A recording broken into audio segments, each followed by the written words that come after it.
भगवान शिव अनादि हैं, अनंत हैं। जब कोई नहीं था तब महादेव ही थे, और जब कोई नहीं रहेगा तब वही रहेंगे। प्रदोष काल में प्रत्येक दिन शंकर की पिंडी में 33 करोड़ देवताओं का दर्शन होता है। एकादशी के बाद प्रदोष पड़ता है, वही नहीं, हर प्रदोष संध्या काल में जितने भी ये देवता हैं सब भगवान शंकर की पिंडी में विराजित होते हैं। भोर में भगवान शंकर की भक्ति करने से, अभिषेक करने से, उन्हें वंदन प्रणाम करने से भजन में मन लगता है। दोपहर को उनका अभिषेक करने से संकल्प पूर्ति होती है, और संध्या काल में उनका दर्शन करने से परिवार में बहुत शांति की वृद्धि होती है।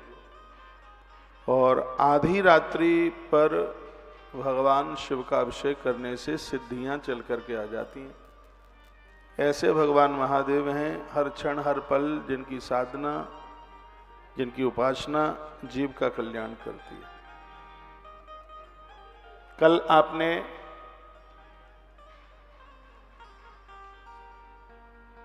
क्या हो रहा है? हाँ? तो जेई है ऑपरेटर, ये लोग हैं, तुम लोग क्या कर रहे हो?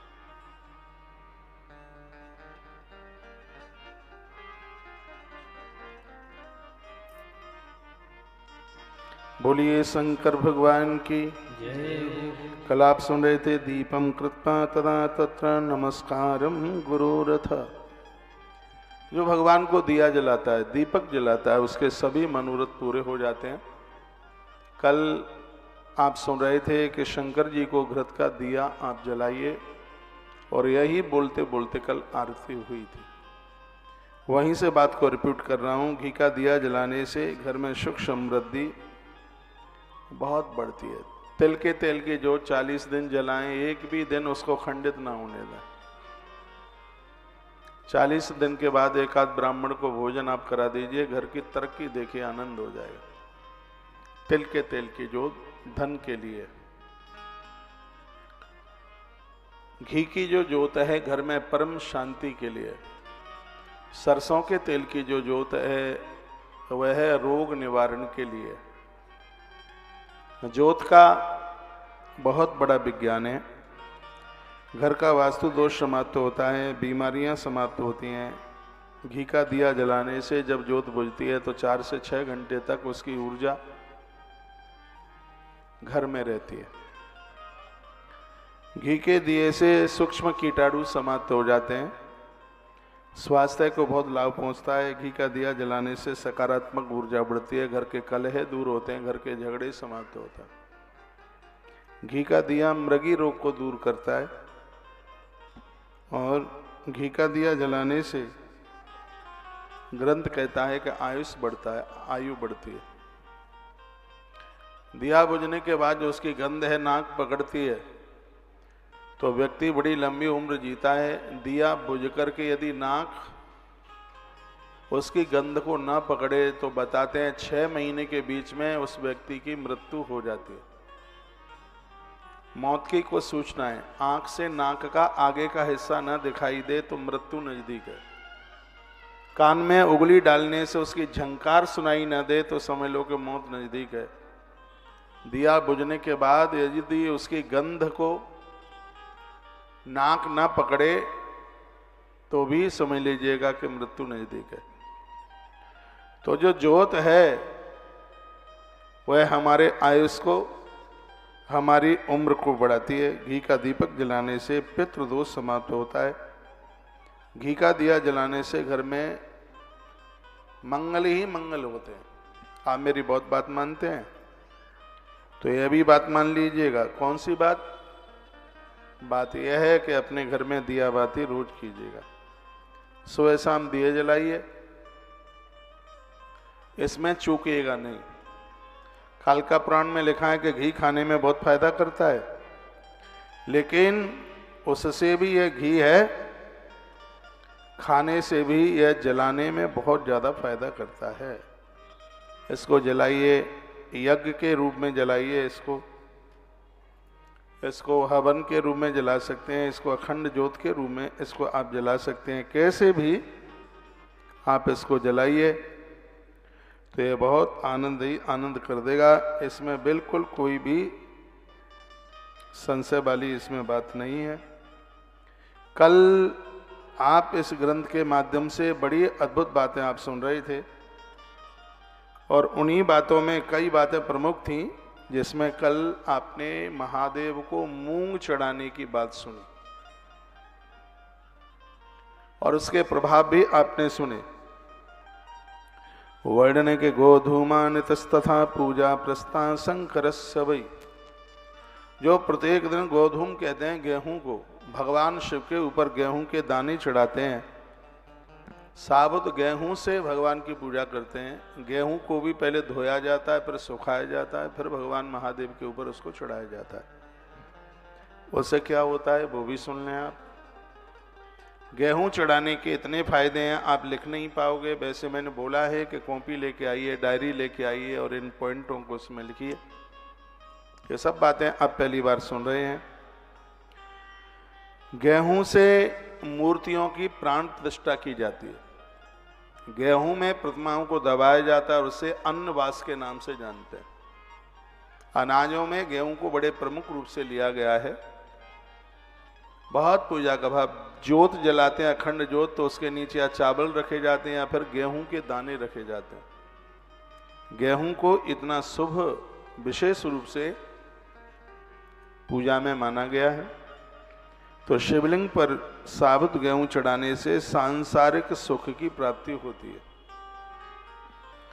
गृहस्थियों के लिए तो किसी वरदान से कम नहीं है। पति पत्नी का स्नेह, सास बहू का स्नेह, बाप बेटे का आत्मीयता, ये सब जीवंत बने रहें, कभी टकराव न हो, एक दूसरे से दूर न हो। बड़ा कष्ट होता है जो माता पिता जीवन भर बच्चों का लालन पालन करते हैं और अंत में बच्चे अपनी पत्नी को लेकर माँ बाबू जी को छोड़ के चले जाते हैं। यह ग्रंथ कहता है कि यह गेहूं है वो परिवार को बिखरने नहीं देता। कमाने के लिए भाई भाई कितने भी दूर चले गए हों, लेकिन ऐसा कोई दिन नहीं होता जिस दिन वो एक दूसरे को याद नहीं करते। मैं 100 शब्दों की बात एक बात में कह दूं, महादेव के ऊपर गेहूं चढ़ाने से परिवार बिखरता नहीं है। यह इसकी बहुत बड़ी महिमा है। तो शिवलिंग पर गेहूं चढ़ाने से सांसारिक सुख की प्राप्ति होती है। श्लोक भी बोल रहा हूं। गोधूमानस तथा पूजा प्रशस्ता शंकरस्य वै। प्रजापत्यम ब्राह्मणानाम कर्तव्यम वै फलिप्सुभिः। ब्राह्मण लोग जो पंडित कर्म करते हैं, वक्ता लोग हैं, समाज में उन्हें यह बात भोले भाले भक्तों को बता देनी चाहिए। जैसे भगवान के ऊपर फूल पत्तियां प्रत्येक दिन चढ़ाते हैं, उसी प्रकार से प्रत्येक दिन हमारे मध्य में भगवान शंकर का भी ऐसे ही पूजन होना चाहिए। अभी अभी श्री एस.के. शर्मा जी हमारे मध्य में आए हैं, उनका बहुत आदर है। श्री मनोज शास्त्री जी आपका आना हुआ है, मेरी पवित्र व्यासपीठ से बड़ा आदर। आश्रम की संपूर्ण गतिविधियों के साथ श्री शर्मा जी जुड़े हैं और नोएडा बहुत दूर है यहाँ से। कथा तो टीवी पर ही रोज सुन लेते हैं, यहाँ तक पहुँचे हैं। उनकी आत्मीयता है आश्रम के साथ। आप पधारें, एक बार तालियों के साथ उनका आदर कीजिए। आप ठीक है? मैं सबको ही पूछ रहा हूं आप ठीक है? मैं आज पूछ ही नहीं पाया हूं आपको। बस व्यासपीठ पर पहुंच करके फिर मुझे जल्दी में लगी होती है कि पता नहीं कितनी कथा सुना दूं। कथा सुनाते सुनाते 30 साल से ज्यादा हो रहे हैं, लेकिन अभी भी मेरा मन भरा नहीं है कथा सुनाते सुनाते। तो आप क्या सुने? गोधूमानस तथा पूजा प्रशस्ता शंकरस्य वै। गोधूम गेहूं को कहते हैं। भगवान शिव के ऊपर गेहूं चढ़ाए जाते हैं, साबुत गेहूं। इससे महादेव बहुत खुश होते हैं। इससे परिवार विखंडित नहीं होता, परिवार के लोग इधर उधर नहीं भागते। परिवार को एक संगठित जीवन जीने के लिए प्रत्येक दिन ये गोधूम यानी गेहूं भगवान के ऊपर चढ़ाइए। मैं चढ़ाता हूं इसलिए क्योंकि आप मुझसे दूर न जाएं, इसलिए यहां जुड़े रहें। गेहूं चढ़ाता हूं मैं शिव के ऊपर। ये संगठित बनाता है, अपनों को अपनों से दूर नहीं करता। यह इसकी बहुत विशेषता है। जिन बहनों को लगता है कि मेरा आदमी मुझसे दूर भाग रहा है, बेटा दूर जा रहा है, पति दूर जा रहा है, या घरवाली बात नहीं मान रही है, आप चढ़ाना शुरू कर दीजिए। नहीं फायदा मिल जाए तो मेरे ऊपर फाइन लगा देना आपके, आपने कहा था कुछ मिला ही नहीं। परिवार संगठित रहेगा। मुझसे नकली बातें आती नहीं है, मेरी हर बात में वजन होता है, क्योंकि मैं ग्रंथ के साथ बात कहता हूं। इसलिए प्रमाणित बात जो मैं बात आपको मैं निवेदन कर रहा हूं, यह बात रुद्र संहिता के सृष्टि खंड के अध्याय नंबर 14 के श्लोक नंबर 49 में बात कही गई है, जो मैं आपको निवेदन कर रहा हूं। श्लोक 49 अध्याय 14 रुद्र संहिता का सृष्टि खंड, उसमें महादेव के ऊपर गेहूं चढ़ाने की बात कही जा रही है। गोधूम इसको संस्कृत में कहते हैं। आप घर में से पुराण रखते हैं तो अपने अपने घर में इस बात को आप पढ़ सकते हैं। क्या से ऊपर गेहूं चढ़ाया जाता है, अनाज चढ़ाए जाते हैं महादेव के ऊपर। इससे शंकर बड़े राजी होते हैं। जिन घरों में पति पत्नी में बनती नहीं है, महादेव की पिंडी के ऊपर यह गेहूं चढ़ाने से तलाक जैसी ये परेशानियां दूर हो जाती। दोनों एक दूसरे के बिना रह नहीं सकते, इतना प्रेम इतना स्नेह बढ़ता है। भगवान शिव पर गेहूं चढ़ाने से समाज में इज्जत बढ़ती है, मान बढ़ता है। वो बहनें जरूर महादेव के ऊपर गेहूं चढ़ाएं जिनको ऐसा लगता है कि इस परिवार में सास ससुर मेरा सम्मान नहीं करते। कभी कभी होता है घर में 4 बहू हैं, तो एक को इतना आदर दिया जाता है, दूसरे को लगता है बाजार से खरीद के लाए हैं क्या।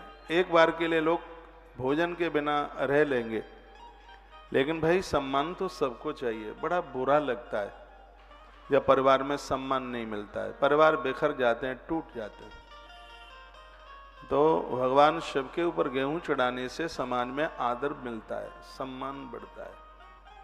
और मुझे विश्वास है कि हमारी आज की कथा को सुनकर शिव पूजा में आप प्रत्येक दिन गोधूम यानी गेहूं भगवान शिव के ऊपर चढ़ाएंगे। 5 चढ़ाइए, 7 चढ़ाइए, 11 चढ़ाइए, 108 चढ़ाइए। मैं तो 108 चढ़ा देता हूं। फिर गेहूं को लेकर के कबूतरों को डाल दो, जीव जंतुओं को डाल दीजिए। कोई बहुत ज्यादा इसमें रकम लगने वाली नहीं है और फायदे इसके बहुत ज्यादा है। हाँ, सुन रहे हैं, समझ में आ रहा है? धन्यवाद। अगली बात, भगवान शंकर पर गेहूं चढ़ाने से घर में कभी भी अन्नपूर्णा की अन्न की कमी नहीं आती। जैसे काशी में महादेव के पास मां अन्नपूर्णा बैठी है, जो शंकर के ऊपर गेहूं चढ़ाएंगे माता अन्नपूर्णा उनके घर में आके विराजित हो जाएगी। उनके घर से कभी कोई भूखा नहीं जाएगा। बड़ी बरकत होती है पुराने गेहूं में नया, पुराने अनाज में नया अनाज आकर के मिल जाए। थोड़ा टाइम बदला है, समय बदला है। अभी मैं गेहूं के कुछ खाने वाले गुण भी आपके बीच में कहूंगा। गेहूं खाने में भी कहां कैसे कितना फायदा नुकसान है वो मैं आपको अभी अभी निवेदन करूंगा। इसको आप एक एंगल से, पूजा के एंगल से पहले सुन लें इसको। तो तत्पश्चात कहा जाता है कि माता अन्नपूर्णा उनके घर में स्थिर होकर के बैठ जाती है। जिनके घरों में भगवान शिव के ऊपर गेहूं चढ़ाए जाते हैं, घर में भूत प्रेत की यदि कोई बाधा है तो महादेव के ऊपर गेहूं चढ़ाने से यह भी दिक्कत खत्म हो जाती है, यह भी परेशानी दूर हो जाती है। शिवलिंग पर गेहूं चढ़ाने से बच्चों के विवाह में आने वाली बाधाएं दूर हो जाती हैं। शिव के ऊपर गेहूं चढ़ाने की महिमा है और इससे वैवाहिक जीवन में सुख और शांति मिलती है। पति और पत्नी दोनों के बीच में स्नेह होता है, आत्मीयता होती है। और गेहूं के चढ़ाने से संतान का सुख माता पिता को प्राप्त होता है। ये बहुत बड़ी बात है। वृद्ध टूट जाते हैं जब उनके बच्चों से अपनत्व जैसी भावनाएं नहीं मिलती हैं, तो गेहूं महादेव के ऊपर चढ़ाने से बच्चों का सुख माता पिता को प्राप्त होता है। ऐसा नंदी कार्तिकेय जी को सुना रहे हैं, ब्रह्मा जी नारद जी को सुना रहे हैं, सूत शौनक ऋषियों को सुना रहे हैं, सनत कुमार व्यास को सुना रहे हैं और हम आपको सुना रहे हैं। तो कई जगह यह चर्चा हो रही है। बड़ा अद्भुत ग्रंथ है। शिवलिंग पर गेहूं चढ़ाने से नारी का बांझपन दूर होता है। शिवलिंग पर गेहूं चढ़ाने से गर्भ में संतान की सुरक्षा होती है। इसको ठीक करो भाई। शिवलिंग पर गेहूं चढ़ाने के इतने बड़े फायदे हैं, तो इनसे चूकिए नहीं। प्रत्येक दिन अपनी पूजा में जैसे फूल पत्तियां भगवान को आप चढ़ाते हैं, वैसे ही आप भगवान को गेहूं चढ़ाइए। ये तो पूजा की बात रही। जोत जलाते हैं, उसके नीचे गेहूं रखिए। आप कलश भरते हैं, उसके सकोरे में गेहूं रख करके फिर उसके ऊपर नारियल रखिए, तो उसका और ज्यादा अपने आप में महत्व है। अब गेहूं का लॉजिक आप खाने पीने में देखें तो यह भी मैं निवेदन करना चाहूँगा, गले की जितनी बीमारी हैं, गेहूं के आटे का हलवा बनाकर कंठ में बांध लिया जाए तो गला सुरीला हो जाता है, कंठ की सूजन खत्म हो जाती है, कंठ संबंधी बीमारियां समाप्त होती हैं। गेहूं के आटे का गरम गरम हलवा, इतना गरम मत कर लेना कि छाले ही पड़ जाए,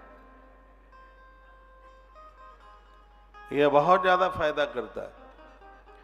गेहूं के साथ यदि आपने जौ का आटा मिला लिया है, गेहूं और उसके साथ जौ का आटा आपने मिला लिया है, ले लो, इसकी रोटियां खाने से थायराइड जैसी बीमारियां खत्म हो जाती हैं।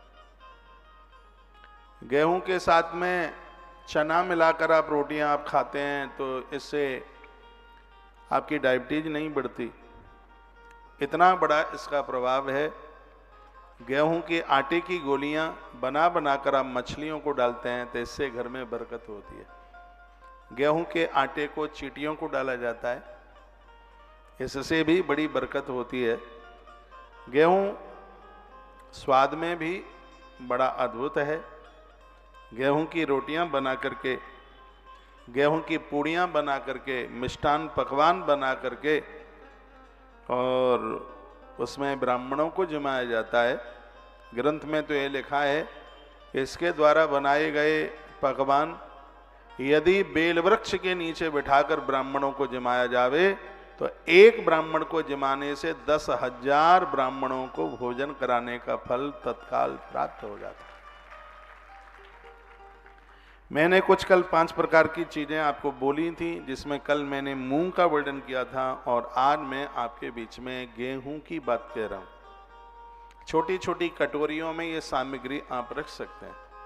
उसमें जौ भी रखिए, उसमें उड़द भी रखिए। उड़द की चर्चा भी मैं आपको करूंगा। चावल भगवान को ऊपर चढ़ाना कितना ज्यादा विशेष है। कोई भी पूजा तंदुल चावल के बिना पूरी नहीं होती। ये तो आपने गेहूं की बात सुनी है। मैं आयुर्वेद के हिसाब से आपको बता दूं, किसी पात्र में गेहूं बो करके उसके ज्वारे निकाले जाएं, उसका रस निकाल करके यदि कैंसर के मरीज को दिया जावे तो उसकी यह बीमारी खत्म हो जाती है। इतनी बड़ी महिमा है इसकी। सुनिए आप इसको। गेहूं बो दें आप, और जब वो ज्वारे निकल करके आ जाते हैं तो उसको बिल्कुल सिल के ऊपर रगड़ करके और उसका रस छान लिया जावे और यह उस मरीज को दिया जावे जिसको गांठ है, जिसको कैंसर है। हाँ, इसमें कुछ पत्तों का रस मिलाया जाएगा, वो भी आप ले सकते हैं। आम का पत्ता है, अमरूद का पत्ता है, बरगद का पत्ता है, पीपल का पत्ता है, जामुन का पत्ता है, और कौन सा रह गया है, शीशम का पत्ता है। इन पत्तों का रस निकाल करके और इसमें मिला करके और यदि फिर यह दिया जावे मरीज को तो उसको तत्काल उसको लाभ प्राप्त हो जाएगा। इतना बड़ा महात्म्य, इतनी बड़ी महिमा इसकी है। ये एक बार जयकारा लगाइए बोल भक्त वत्सल भगवान की जय, श्री हनुमान जी महाराज की जय। जय श्री राधेश्याम। देखो क्या लिखा है, संतति वर्धते तस्य यदि लक्ष्यावधिकृता द्रोणाधीन भवे लक्ष्यम विधानम विधि पूर्वकम। जिनको ऐसा लग रहा है कि हमारा वंश घट रहा है, हमारी वंश वृद्धि नहीं हो रही है, तो स्वयं भगवान महादेव ने कहा है, संतति वर्धते तस्य यदि लक्ष्यावधिकृता। यदि मेरे ऊपर, मेरी पिंडी के ऊपर कोई 1 लाख गेहूं चढ़ाएगा, मैं उसकी वंश वृद्धि नहीं रुकने दूंगा। ये 50 नंबर का श्लोक है श्री शिव महापुराण की रुद्र संहिता 6ठी खंड के अध्याय नंबर 14 में ये बात कही गई है। भगवान शिव के ऊपर संतति वर्धते तस्य यदि लक्ष्यावधिकृता, 1 लाख गेहूं जो भगवान महादेव के ऊपर चढ़ावे, तो लिखा है, वर्णन किया है, इससे उनके घर में संतति की अभिवृद्धि होती है, परिवार में संतान का विस्तार होता है। इसलिए ये जरूर करना चाहिए। सोमवार को कीजिए, प्रदोष वाले दिन कीजिए, सावन में कीजिए, शिवरात्रि पर कीजिए, जब आपका मन करे तब कीजिए। विशेष समय में 1 लाख गेहूं चढ़ा दें, नहीं तो 108 गेहूं रोज चढ़ाइए, 21 दाने चढ़ाइए, 5 दाने चढ़ाइए, 11 दाने चढ़ाइए, जितना चढ़ा सके उतना चढ़ाइए, आनंद हो जाएगा। ये सब बुरी बातें प्रमाणित हैं। बड़ा आनंद की बात कही गई है। भगवान शंकर की पूजा बहुत आनंद कर देती है। मनुष्यों के शुद्ध चित्त में भगवान आकर विराजित होते हैं। सर्वेशाम श्रेयसाम बीजम सत्कथा श्रवणम निर्णाम। जो भगवान महादेव की कथा सुनते हैं उनका हृदय निर्मल हो जाता है, और जिनका हृदय निर्मल हो जाता है उस हृदय में भगवान आकर के बैठते हैं। भगवान को आपका निर्मल मन बहुत प्रिय है। उन्हें छल नहीं, उन्हें कपट नहीं, उन्हें आपका निर्मल मन। देखिए मानस की एक चौपाई पढ़ते हैं, अगर ना तो मानस की चौपाई तो दाल में तड़के की तरह है, और यह चौपाई मानस की आप सबसे आती है। सर्वेशाम श्रेयसाम बीजम सत्कथाम श्रवणम निर्णाम। ऐसा लगता है कि श्लोक का अर्थ करके चौपाई में रख दिया।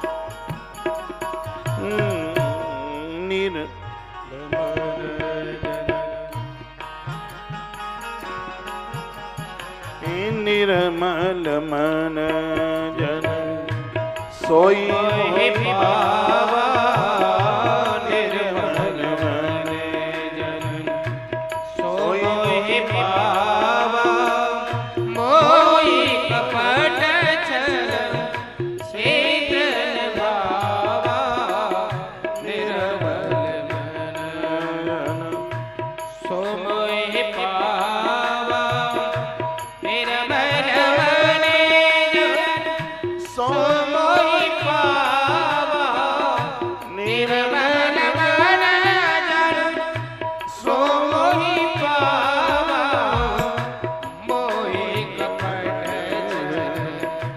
क्षेत्र भावा, मोहि कपट क्षेत्र भावा, निर्मल मन जन सो मोहि पावा, निर्मल मन जन सो मोहि पावा, मोहि कपट क्षेत्र भावा, मोहि कपट क्षेत्र भावा।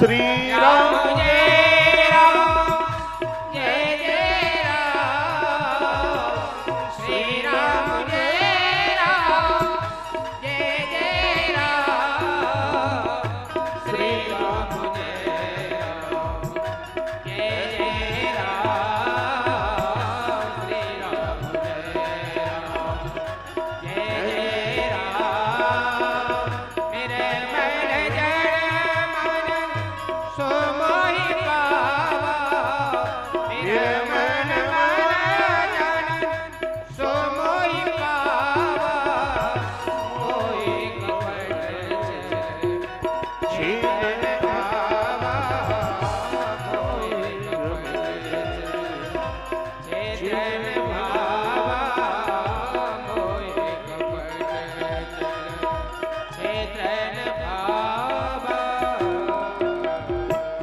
बोली भक्तवत्सल भगवान की। जय हो। परमात्मा को हमारा निर्मल मन चाहिए। ऐसे पवित्र हृदय में ही भगवान आके बैठते हैं। बड़ी सुंदर बात कही है, जो पुरुष पाप का प्रायश्चित विधि पूर्वक कर लेते हैं वह निर्भय हो जाते हैं। संसार में उनको किसी भी प्रकार का भय नहीं होता। हम जितने भी पूजा पाठ करते हैं इससे अपराधों का प्रायश्चित हो जाता है। अनजान में इतने पाप हो जाते हैं जिनकी गिनती भी नहीं की जा सकती। जैसे हम निरंतर भगवत, देखो 6 काम करने से अपराधों का प्रायश्चित होता है, लिख लीजिए। ये 6 काम करने से अपराधों का, नित्य के अपराधों का प्रायश्चित हो जाता है। नंबर 1, प्रातः बिस्तर से उठते हैं, भगवान का आप नाम लेते हैं, इससे अपराधों का प्रायश्चित हो जाता है। नंबर 2, नित्य स्नान आप करते हैं, इससे अपराधों का प्रायश्चित होता है। ये जो स्नान है ये चमड़ा चमकाने के लिए नहीं होता है, इससे अपराधों का प्रायश्चित होता है। जल से जमीन शुद्ध होती है तो जल से तन भी शुद्ध होता है, पवित्र होता है। जल का आचमन भी होना चाहिए, देह से जल से स्नान भी होना चाहिए, इससे प्रायश्चित होता है अपराधों का। कितना बोल दिया? नंबर 1 भगवत नाम, नंबर 2 स्नान, नंबर 3 जब आप अपने नित्य के अपने मंदिर में जो भगवान को वंदन प्रणाम करते हैं, पूजा पाठ करते हैं, इससे पाप का प्रायश्चित होता है। भले आप 10 मिनट बैठे अपने घर के मंदिर में, लेकिन नित्य बैठिए, उसे 4 धाम की यात्रा का कोई फल नहीं मिलता जो घर के मंदिर में प्रणाम नहीं करता। और वो घर तो स्वर्ग बन जाते हैं, घर के दोष समाप्त हो जाते हैं जिनके घर में नित्य भगवत पूजन होता है। अपने घर का मंदिर अच्छा सा बनाइए, बढ़िया सा बनाइए।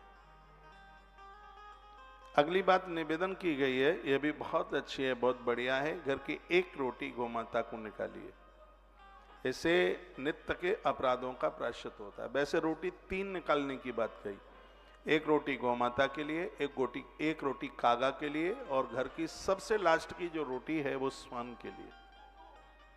सबसे लास्ट की रोटी, इसको मत खाइए। लोग ऐसा कहते हैं कि पीछे की रोटी खाने से बुद्धि भी फिर पीछे से ही आती है। लोग कहते हैं कि लगता है किसने पीछे की रोटी खाई है। भैरवनाथ बड़े प्रसन्न होते हैं लास्ट की रोटी यदि स्वान को दी जाए। कुत्ता पालना ठीक नहीं है, लेकिन कुत्ते को रोटी देना बहुत ठीक है। पालना तो गाय ही ठीक है, गाय पालिए, स्वान नहीं। उसको रोटी दीजिए, इससे ताले नहीं टूटेंगे, भैरवनाथ अप्रसन्न नहीं होंगे उससे। तो 3 रोटी निकालने की बात कही है। गौ माता की चंदिया, गौ माता की रोटी हमारे पापों को धो के रख देती है। घर में आगंतुक मेहमान लोग हैं, वो आए हैं, उनका आप आदर करते हैं, इससे भी पापों का प्रक्षालन होता है। बड़ा हल्ला कर रहे हैं लोग।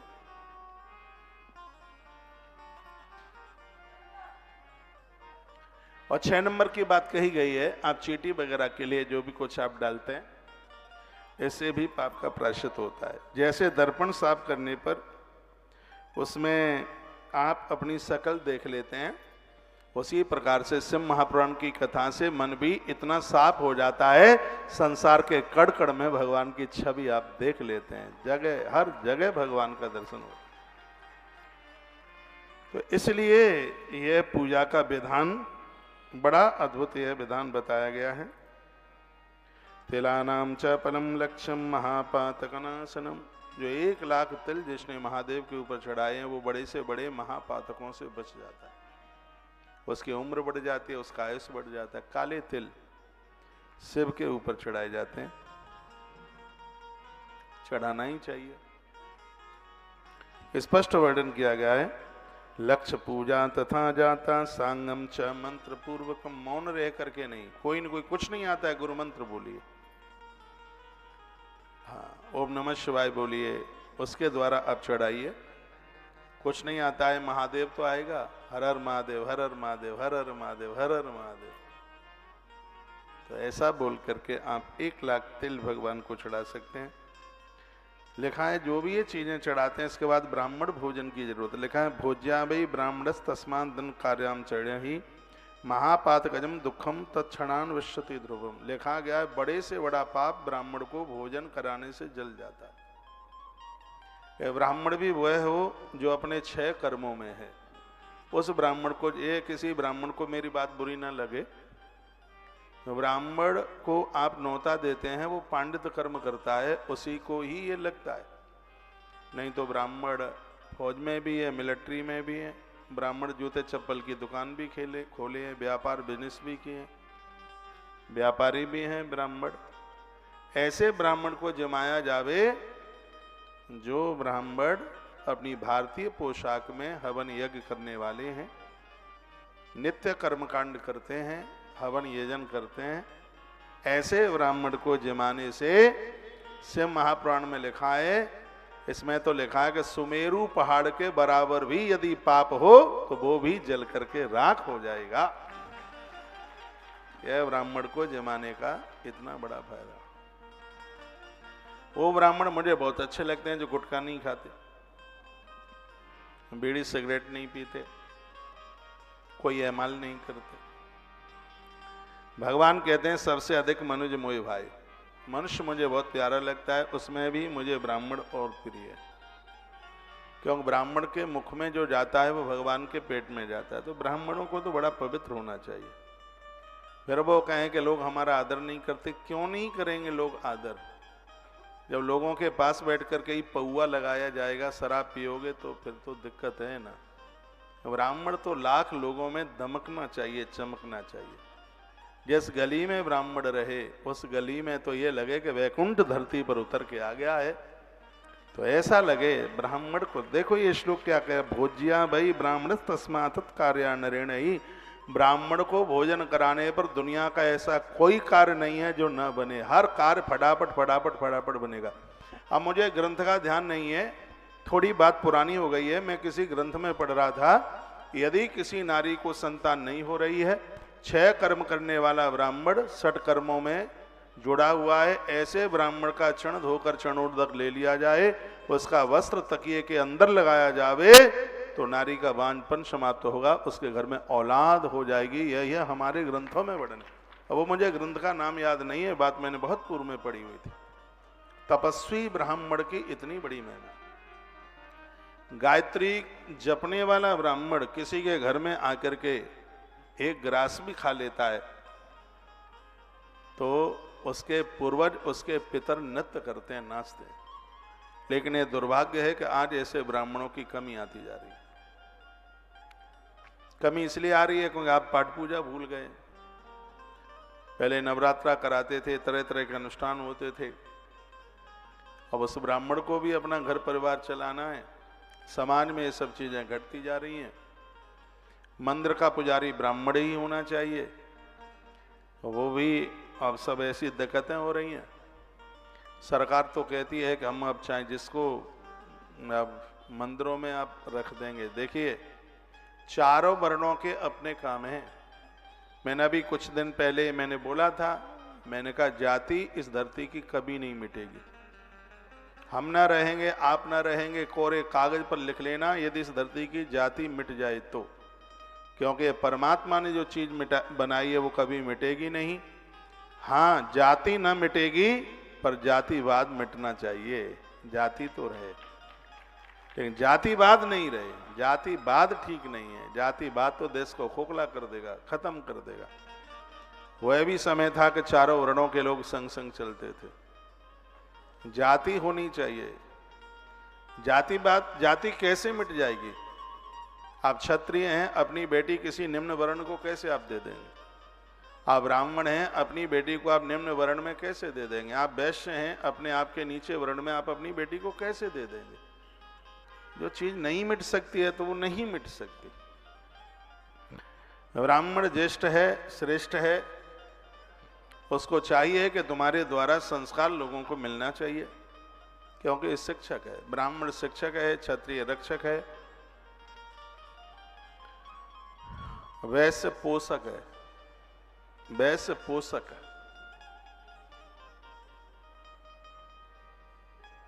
कनिष्ठ सेवक है। जिस समाज में चारों चीजें होंगी वो समाज के उत्थान को कोई नहीं रोक सकता। भोज्या वै ब्राह्मण तस्मादत् कार्यान्नरेण ही महापात गजम दुखम तक्षणान नश्यति ध्रुवम। कितनी सुंदर बात कही है। ये ब्राह्मणों को भोजन कराना चाहिए, इससे महापातक जन दुखों निश्चित रूप से दूर हो जाते हैं, कहा गया। उसके तत्पश्चात और एक बड़ी अद्भुत बात कही है, वो क्या है? यब पूजा तथा प्रोक्ता लक्षिणा परमा सेवे। यव के बिना, जौ के बिना कोई पूजा पूरी नहीं होती। आप नवरात्रा की पूजा करते हैं तो घट स्थापन करते हैं, उसमें जौ बोना होता है। महादेव के ऊपर भी जौ चढ़ाई जाती है, गंगा जी में जौ बोए जाते हैं, बेटी का विवाह करने के बाद गंगा में जौ बोए जाते हैं। आप में जो भी कोई कुंभ के लिए जा रहे हैं, कुछ चीजें लेकर के जाइए। त्रिवेणी के लिए साड़ी लेके जाइएगा, चुनरी मनोरथ के लिए ये लेके जाना। एक कलश लेके जाना तांबे का, उसमें सुपारी रखना, साबुत हल्दी रखना, पीले चावल रखना उसमें, और एक सिक्का रखना, पंच पल्लव लगाना, थोड़ा सा उसमें जल, गंगा जल भरना, उसके ऊपर नारियल रखना और उसको त्रिवेणी में प्रवाहित कर देना, तभी तो आपकी कुंभ यात्रा पूरी होगी। ये कलश उसमें हम भी लेके जाएंगे, ये चीज लेकर के जाना। कुंभ की बड़ी महिमा है। 13 जनवरी से लेके कुंभ, यूं तो 26 फरवरी कह रहे हैं, लेकिन जो एक महीने का जो कुंभ है वो 12 फरवरी को ही पूरा हो जाएगा। भले ही आप एक दिन के लिए जाएं, 1 घंटे के लिए जाएं, कुछ मिनटों के लिए जाएं, क्योंकि कुंभ का दर्शन करने मात्र से हजारों यज्ञ करने का फल पुण्य प्राप्त हो जाता है। कुंभ की इतनी बड़ी महिमा, इसके दर्शन मात्र से हजारों यज्ञ करने का फल प्राप्त होता है। और अब के बार तो यह कुंभ 144 साल के बाद आ रहा है। ये श्री प्रयाग का जो कुंभ है, ये मुहूर्त, ये 100 मुहूर्त 144 साल पहले पड़े थे। जब 12 साल में कुंभ प्रवेश करता है तो 12 × 12 144, तब उसको महापूर्ण कुंभ के नाम से जाना जाता है। तो पहले तो 144 साल पहले हम और आप पूर्वज भी कुछ नहीं रहे होंगे, तब यह कुंभ पड़ा था। 40 करोड़ से ज्यादा लोगों की आने की संभावना वहां हो रही है आने के लिए। उनमें से हो सकता है एक नाम आपका भी हो।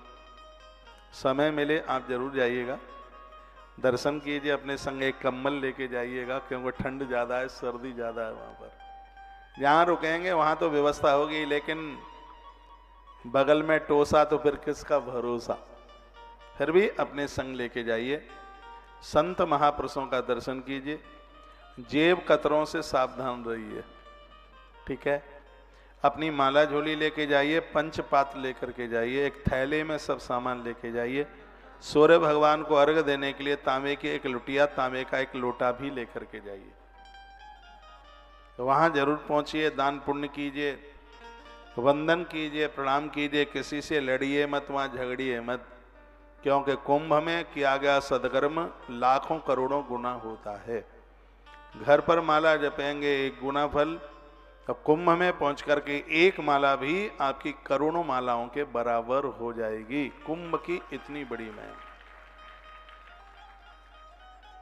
इससे ना चूकिएगा। प्रथम स्नान 13 तारीख को है, उस दिन पूर्णिमा है। 14 तारीख को मकर संक्रांति है। उसके बाद में ये तो फिर एकादशी पड़ेगी 26 तारीख की, उस दिन का भी स्नान है, लेकिन शाही स्नान 29 तारीख का है। 29 तारीख को क्या है, मौनी अमावस्या है। 29 तारीख को मौनी अमावस्या है, 3 तारीख को वसंत पंचमी है। तो ये शाही स्नान है। और साधारण स्नान में तो फिर 8 फरवरी को एकादशी है, लेकिन फिर शाही स्नान है वो है 12 फरवरी को है, उस दिन माघ पूर्णिमा है। और मेरे मन में तो एक बात आती है, आप कुंभ के 1 महीने में किसी भी दिन पहुंच जाओ, उसी दिन इसका पूर्ण महात्म्य है, इसकी पूरी महिमा है। वो शाही स्नान की जो डेट है वो बाबा जियों के लिए, साधुओं के लिए, शंकराचार्य लोग, मंडलेश्वर लोगों के लिए, लेकिन आपके लिए तो आप जिस दिन पहुंच जाएं कुंभ में, 13 तारीख से लेके 12 तारीख के बीच में जिस दिन भी पहुंच जाओगे, वही आपके लिए महापुण्य देने वाला यह कुंभ का पर्व है। जिस दिन आप पहुंच जाएंगे उसी दिन, क्योंकि इसमें 1 महीने की जो अवधि है वो बड़े भाग्य से, बड़े पुण्यों से ही इसमें हाजिरी लग सकती है। उन लोगों के बड़े पुण्य हैं जिन्होंने चारों कुंभों का दर्शन कर लिया हो। 4 कुंभ हैं, प्रयाग में प्रथम है, नासिक में सेकंड है, और श्री उज्जैनी में तीसरा है, और श्री हरिद्वार में चौथा है। सागर मंथन से अमृत निकला तो भगवान धन्वंतरी देव ने, भगवान धन्वंतरी ही तो इसको लेकर के आए, गरुण जी ने इसको 4 जगह पर छिपाया, अमृत में बूंदें डाली, और जहां जहां अमृत की बूंदें डाली गई हैं उसी को कुंभ महापर्व के नाम से जाना जाता है। तो बड़ा पुण्य होता है, बड़ा भाग्य होता है कि कुंभ में पहुंच करके हम संत ऋषियों के, महापुरुषों के दर्शन करें। लाखों की संख्या में महात्मा लोग गिर गुहाओं से निकल के आते हैं। वो कभी जाते नहीं कहीं उत्तराखंड में, बद्रीनाथ में, गिरकंदराओं में, लेकिन वो वहां से निकल करके आते हैं और कुंभ में अपनी हाजिरी लगाते हैं। इन ऋषि और महर्षियों का दर्शन करके तो हमारा जीवन कृतकृत हो जाता है, आनंद मग्न हो जाता है। तो 2025 कुंभ श्री प्रयागराज, ये मैंने कुछ बातें वहाँ के बारे में मैंने आपको कही हैं। यहाँ त्रिवेणी का पावन संगम है, राम कथा का उद्गम है। जिस प्रकार से श्रीमद् भागवत शुकताल से प्रकट हुई है, सुखदेव गुरुजी और परीक्षित राजा के बीच में संवाद हुआ है, भागवत गंगा किनारा सुखताल से प्रकट होती है, तो राम कथा श्री प्रयाग से प्रकट होती है। महात्मा याज्ञवल्क्य ने गुरुजी भरद्वाज को कथा वहीं से सुनाई है। कहां से? जहां अमृत की बूंदें डाली गई हैं। आपको बने समय मिले, टाइम मिले, टाइम नहीं है तो भी जाइए। दास को भी 29 जनवरी से 5 फरवरी तक यहाँ श्रीमद् राम कथा और श्रीमद् भागवत जी का मूल पाठ और प्रत्येक दिन महारुद्राभिषेक, इस अनुष्ठान में सौभाग्य प्राप्त हो रहा है। आप आ सकें, आप जरूर पधारिएगा। कुंभ में आप पहुंचें, भले आप एक दिन की हाजिरी लगाएं, आप जरूर आइएगा। एक बार जयकारा लगाइए, बोल भक्त वत्सल भगवान की, श्री हनुमान जी महाराज की जय जय श्री राम। थोड़े से जौ और लेकर के जाना, गंगा जी में जौ बोना। जब व्यक्ति की बहुत विशेष तरक्की होती है, उसके घर में पुत्र बधुआं अच्छी आती हैं, बच्चों की खूब तरक्की होती है, घर में कलह झगड़ा नहीं होता, तो बगल वाली मौसी कहती है ये तो बिल्कुल गंगा जी में जौ बो के आए हैं। तो कहने का मतलब है गंगा में जौ बोने से ताप प्रताप संताप सब समाप्त होते हैं, आनंद ही आनंद होता है। इस ग्रंथ में भी लिखा है, अब पूजा तथा प्रोक्ता लक्ष्येन परमा शिवे। यदि कोई 1 लाख जौ से भगवान शिव की पूजा करता है, उसे उत्तम पूजा कहा गया है। कलश स्थापन पूरा नहीं होता जौ के बिना। जौ का इतना बड़ा महात्म्य है।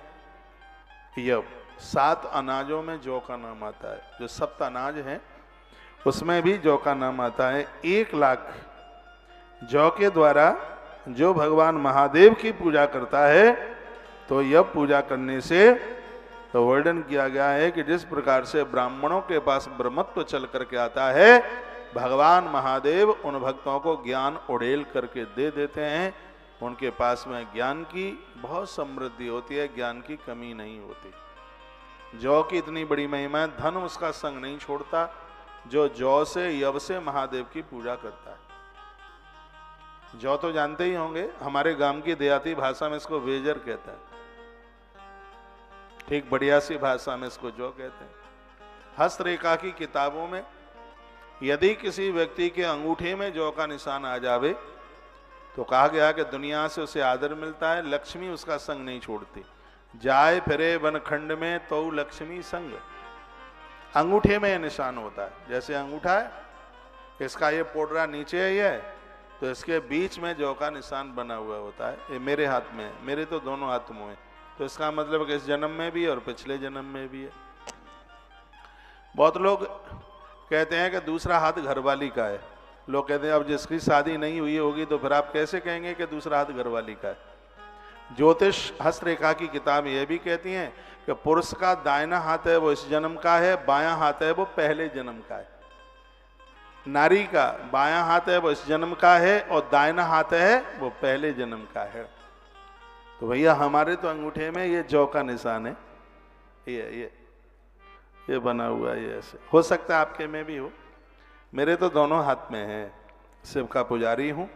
भगवान शंकर की सेवा करने से, भगवान शिव की कृपा से आपके अंगुष्ठ में, अंगूठे में, आप जानते हैं कि अंगूठा भगवान शंकर की पिंडी के सदृश होता है।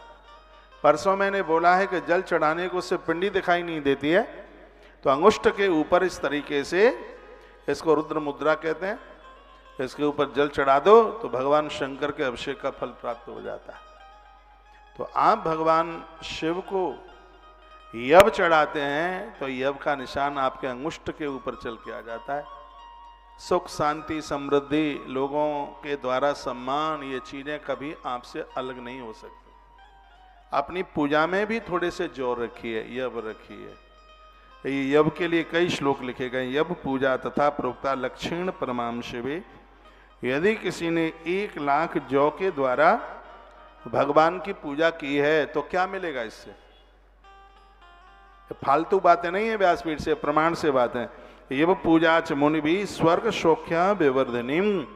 स्वर्ग सुख लिखा गया है कि जो महादेव के ऊपर 1 लाख यव यानी जौ चढ़ाएंगे उन्हें निश्चित रूप से स्वर्ग की प्राप्ति होगी, देवताओं का सानिध्य मिलेगा।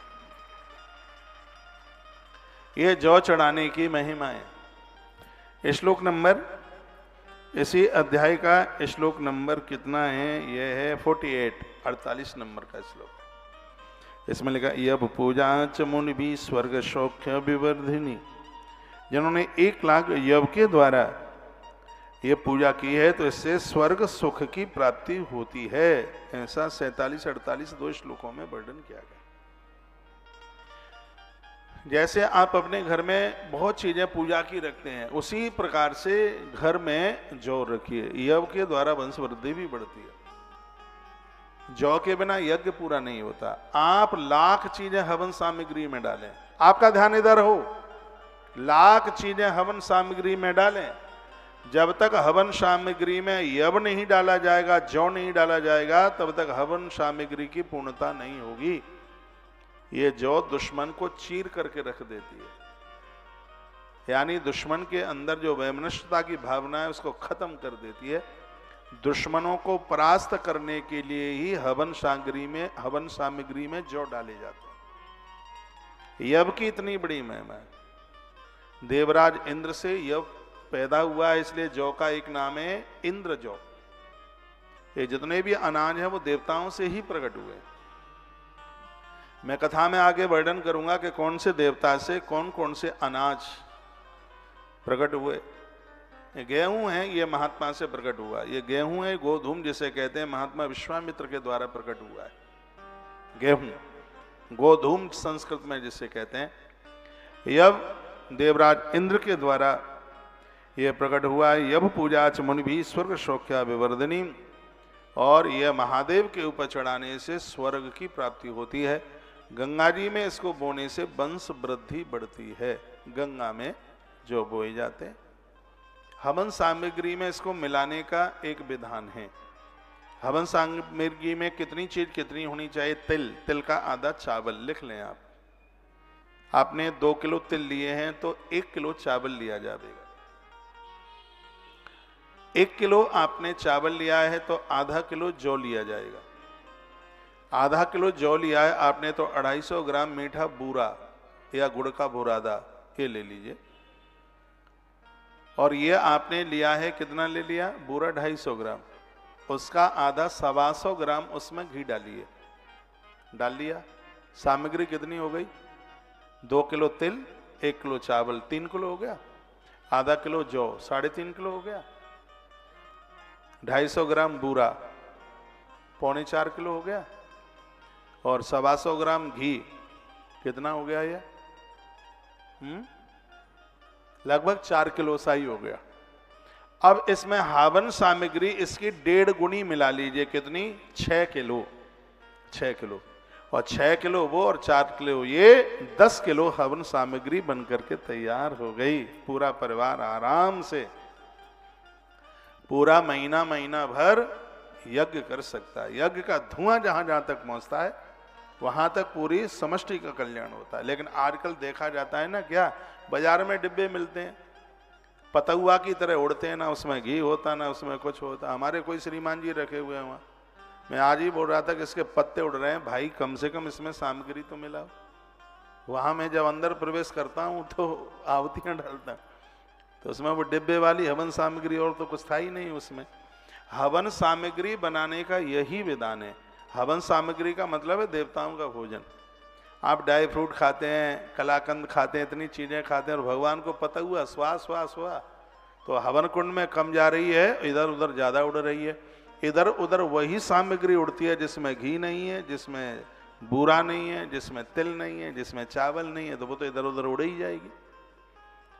तो इसमें जो हवन सामग्री का जो एक बनाने का जो विधान है वो ये है कि जितना तिल उसका आधा चावल, चावल का आधा जौ का आधा बूरा, बूरा का आधा घी, और ये जितना है उसकी 1.5 गुनी हवन सामग्री।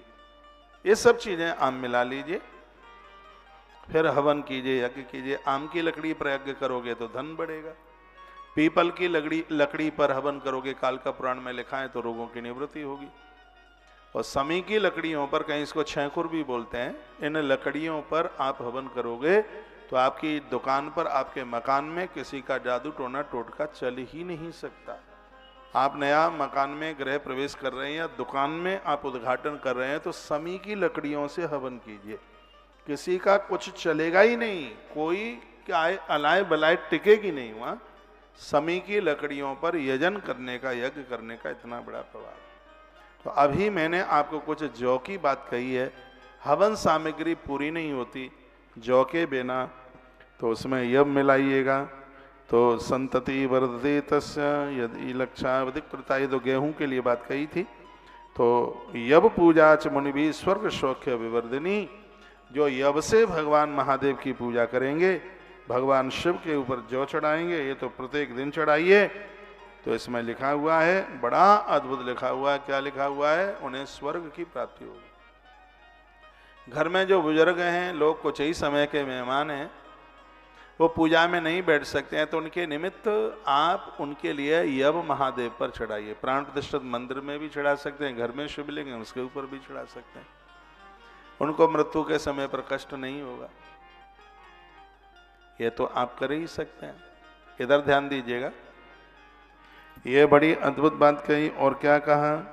व्रता गोश प्रदात, फिर क्या गया? तेसाम च पूजना देव शत्रु मृत्युरुदाहृत आड़ की नाम दलशैव शोभयत पार्थ ये शिवम। अरहर की दाल और चढ़ाई जाती है, लिखा है आड़ की नाम दलशैव। अरहर की दाल वही होती है जिसके 2 टुकड़े हो गए।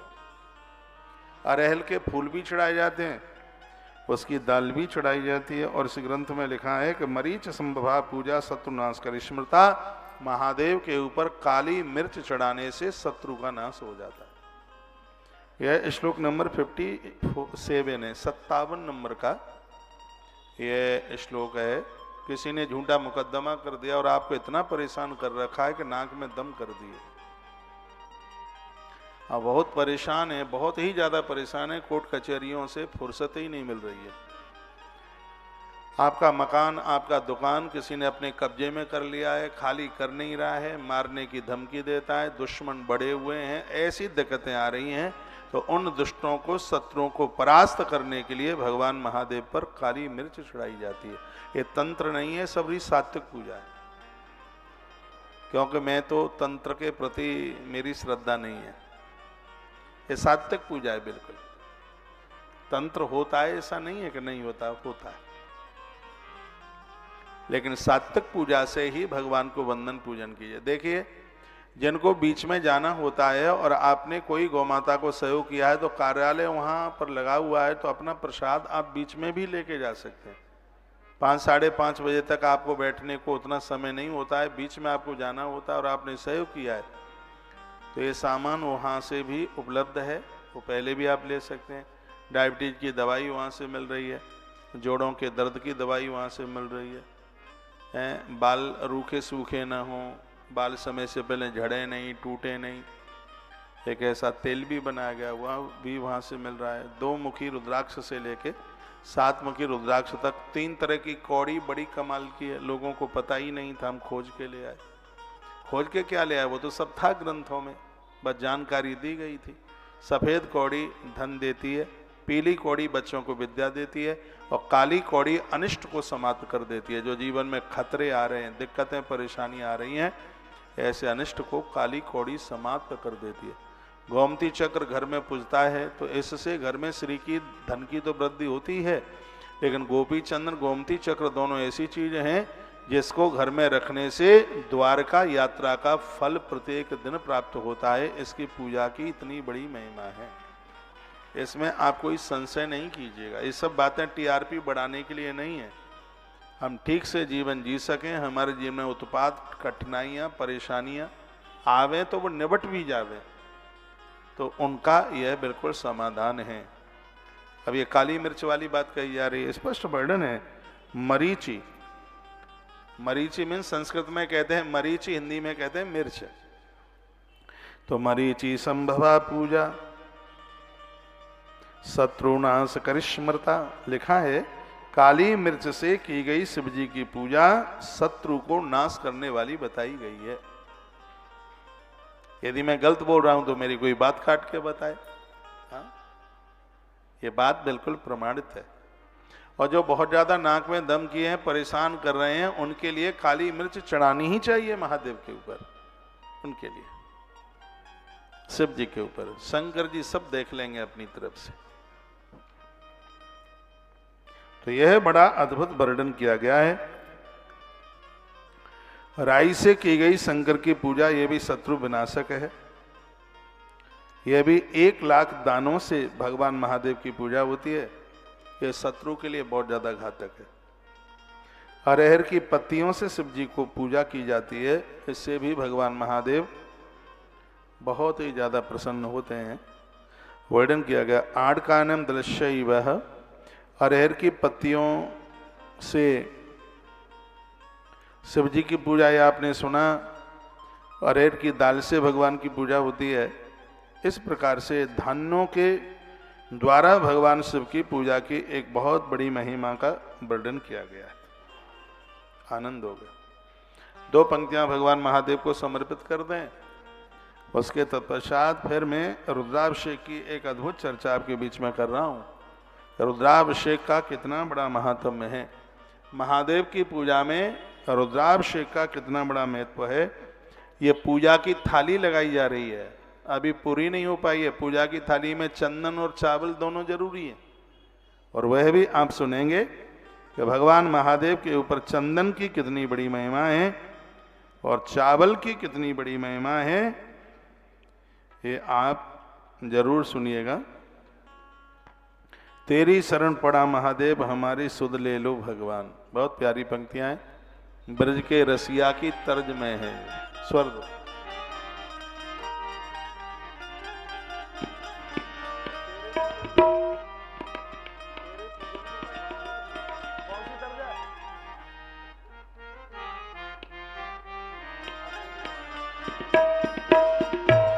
तालियां बजाइए।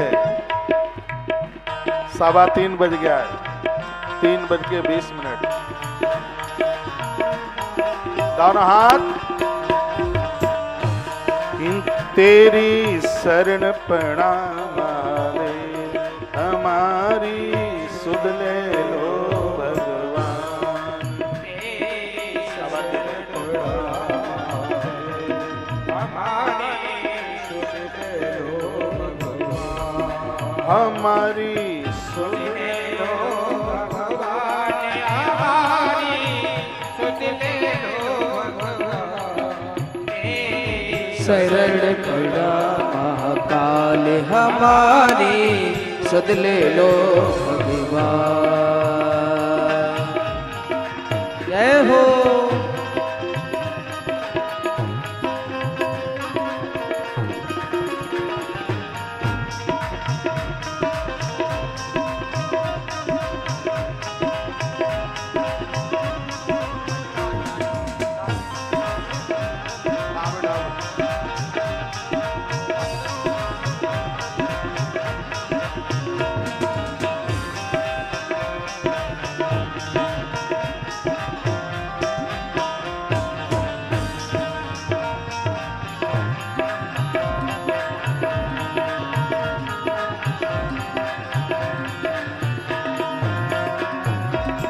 सब कुछ छोड़ शरण तेरी आया, दुनिया ने मुझको भरमाया।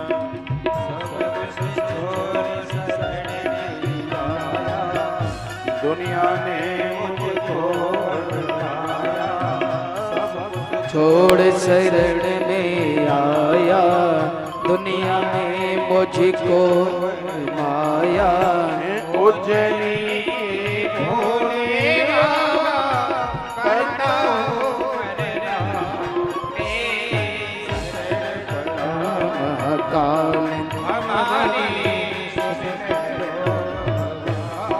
तेरी सो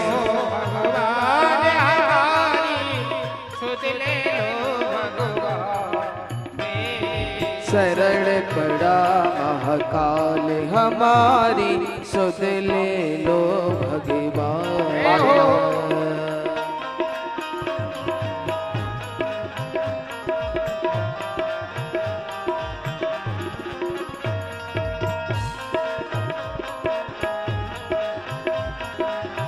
सुध ले लो भगवान हमारी, सुध ले लो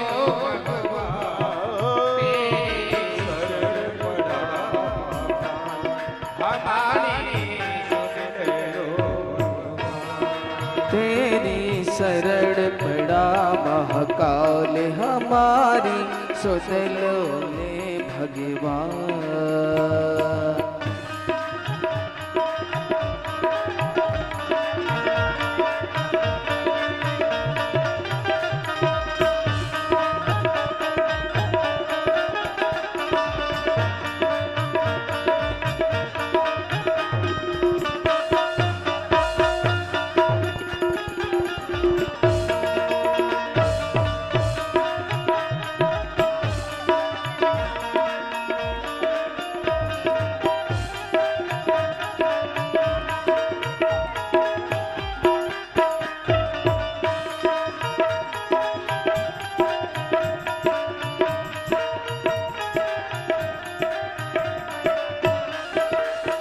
बात करूँ डिस्टर्ब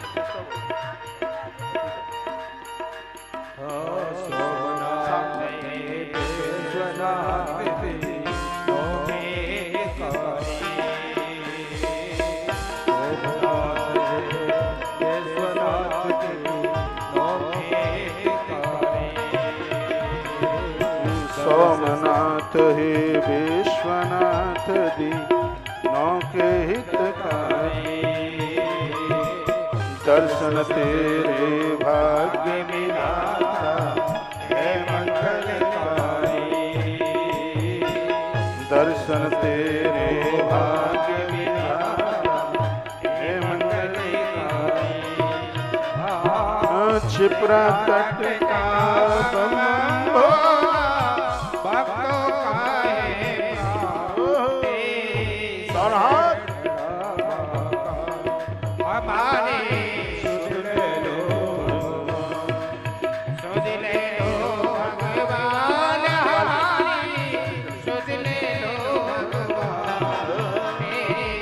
शरण पड़ा महाकाल हमारी, सुध ले लो भगवान।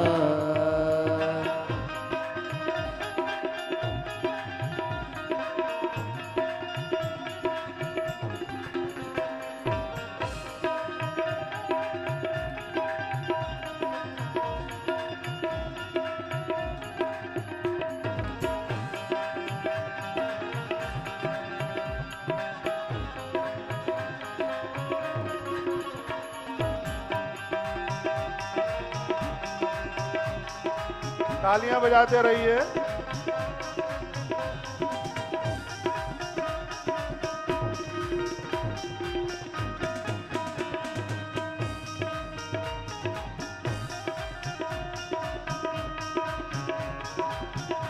देवों के ही देव तुम्हीं हो मेरे महादेवा, देवों के ही देव तुम्हीं हो मेरे महादेवा। सब नारी दौड़े आए करते हैं सेवा,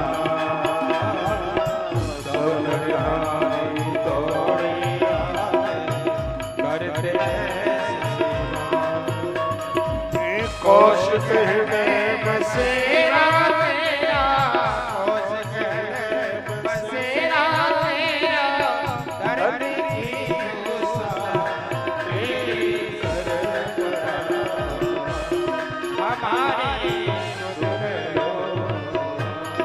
तेरी शरण पड़ा महाकाल हमारी, सुध ले लो भगवान हमारी, सुध ले लो भगवान।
सुध ले लो भगवान हमारी, सुध ले लो भगवान तेरी शरण पड़ा हमारी, सुध ले लो भगवान।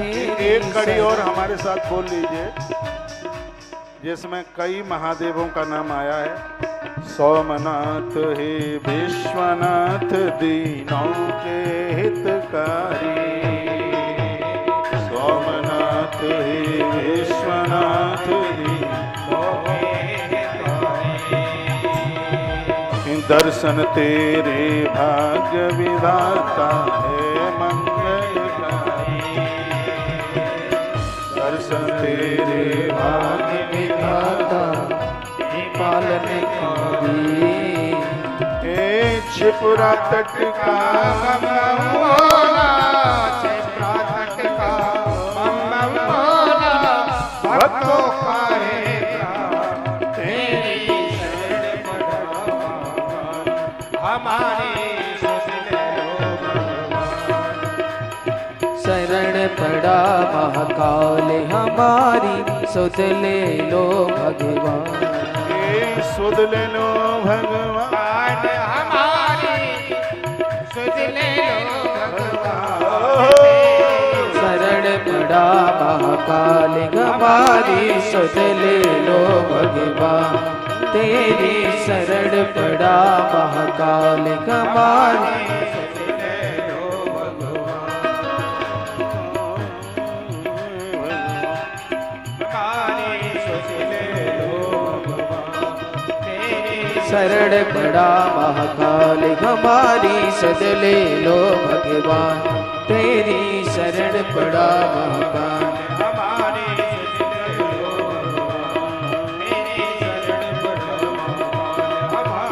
भोलेनाथ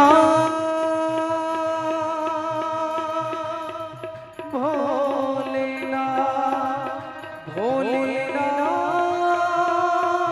भोलेनाथ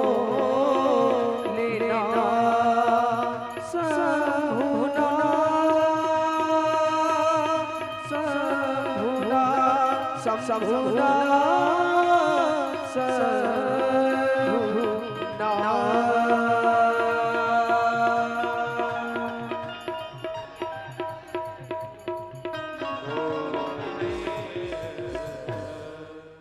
बोलिए रामेश्वरनाथ भगवान की जय, बाबा विश्वनाथ भगवान की जय जय।